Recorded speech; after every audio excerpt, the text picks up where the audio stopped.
सुर्खेतकी चेली इनिसा बिकको जङ्गलमा लिएर बलात्कार गरेर हत्या गरेको हामी सबैजनाले थाहा पाइसकेका छौँ र आज घटना घटेको 14 दिन भइसक्यो।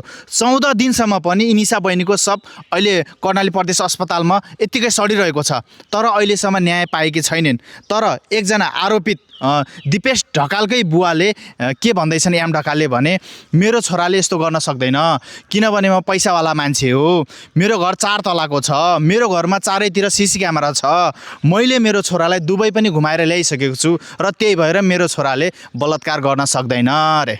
ल, यदि त्यस्तो हो भनेपछि तिम्रो छोराले बलात्कारै गर्न नसक्ने भनेर कहीँ लेख्या छ?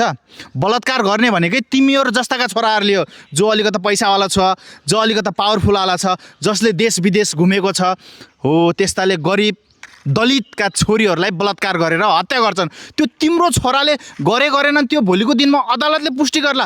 तर विगतका दिनहरूलाई हेर्ने हो भने निर्मला पन्तका घटनाहरू जस्ता यी जति पनि नेपालमा घटेका बलात्कारपछि हत्या भएका घटनाहरू हेर्ने हो भने त्यहाँ जो पनि धनी बाउका छोराहरू पोलिटिक्समा जो पावरफुल छ उनीहरूले नै घटना घटाएको हामीले प्रष्ट देख्दै आएका छौँ।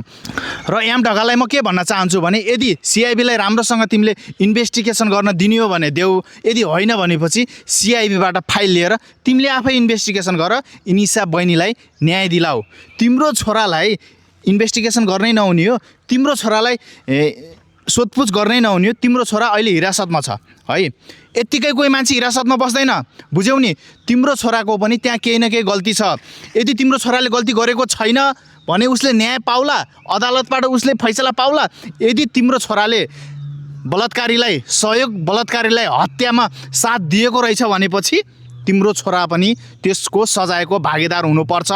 एम ढकालकै कारणले गर्दाखेरि पनि आज इनिसा बिकको परिवारले सब बुझ्न मानेका छैनन्। 14-15 दिनदेखि प्रदेश अस्पतालमा इनिसा बहिनीको शव अहिले कुहिरहेको अवस्था छ।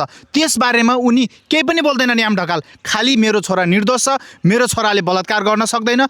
तिम्रो छोराले बलात्कार गर्न सक्छ या सक्दैन त्यो भोलिको दिनमा अदालतले भन्ला।